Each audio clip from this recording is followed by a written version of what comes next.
হে everyone, তোমরা সবাই কেমন আছো? তো বর্তমানে আমরা আছি সরবাটি ফ্লাইওভারের নিচে এই দাদার দোকানের সামনে। দাদা বানাচ্ছে স্মোকি চিকেন, সেটি আমরা বললাম 2 প্লেট দিতে, ঘরে নিয়ে যাব। আর আমরা প্রথমে গেছিলাম তালুকদার, ওখান থেকে ফিশ ফিঙ্গার আর চপ নিয়ে এসেছি, ঘরে নিয়ে যাব। আর ওইটাই দাঁড়িয়েছিলাম, দাদা বললো 10 মিনিট তো দাঁড়াতেই লাগবে, দাদা খালি হাওয়াই দিয়ে যাচ্ছে। তো তারপর ভাবলাম অনেক ওয়েট হলো, একটু দাঁড়িয়ে কিছু একটা খাই। দাদা বললো তাহলে সিজলাটা ট্রাই করতে পারো, ভালো খেতে। তো সেটাই নিলাম। দেখো একটু অন্যরকম বানের ভিতরে চিকেনটা ঢুকিয়ে দিয়েছি, মেয়োনিজ টেনিস দিয়ে দিয়েছে, খেতে কিন্তু বেশ ভালোই লেগেছে। নিয়েছিল এটার দাম 50 রুপিস, একটাই নিয়েছি কারণ ঘরে গিয়ে আবার চপ টপ খাওয়া আছে, পেট বেশি ভর্তি করলে চলবে না।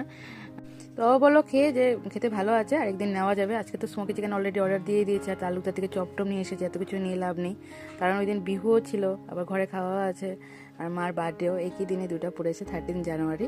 তো তারপর হয়ে গেছে তাদের ওইটা বানানো স্মোকি চিকেনটা, তবে ঘরে চলে এসেছে। তো ঘরে এসে দেখে যে টিভিও চলে এসেছে, বাবা মানে দিয়েছে মাকে বার্থডে গিফট। এমনি ঘরে আমাদের টিভিটা খারাপ হয়েছিল কবে থেকে, তো বাবা বলেছিল আনবে আনবে করে, তো ওই বার্থডের দিনই আসলো টিভিটা, 4:30টার সময় অর্ডার দিয়েছে, চলে এসেছে। তো এই যে মা বসে বসে ব্লগ দেখছে, যে মিরিকের ব্লগ, আমি তো আগে লং ব্লগ করতাম, তো এটা টিভিতে দেখো তো বড় ভালো লাগে না, বড় টিভিতে দেখতে ব্লগগুলো। আর এই মিরিকের জার্নিতে মাও ছিল সাথে, মাকে তো ঘুরতে নিয়ে গেছিলাম তখন বাইরে কোথাও, প্রথমবার এপ্রিলে লাস্ট ইয়ার। তো এদিকে যে এখন মা কেক কাটতে বসে পড়লো, ছোট্ট কেক এনেছে, কেক কেউ খাবেই না। তো আমি বলছি না, একটু না কেক কাটলে ভালো লাগে না। নেক্সট ডে ছিল নিরামিষ, মানে যেদিন আমাদের মানে সংক্রান্তি থাকে ওই দিন মা তারা নিরামিষ খায় আর কি।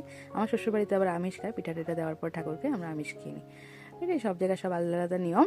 তো এই যে কেক টেক কাটা হলো, আর মা বলছে না না কেক খাবে না, একটু টেস্ট করেছে খাবেই না, সুগার আছে না মার। তো তারপরে এই চপটা ওইগুলো খেলাম। তো মাকে গিফট দিয়েছি আমরা পায়ের নুপুর, কিন্তু ওই ভিডিওটা যে অ্যাড করবো এই ভিডিওটাই ডিলিট হয়ে গেছে। চলো, গুড নাইট।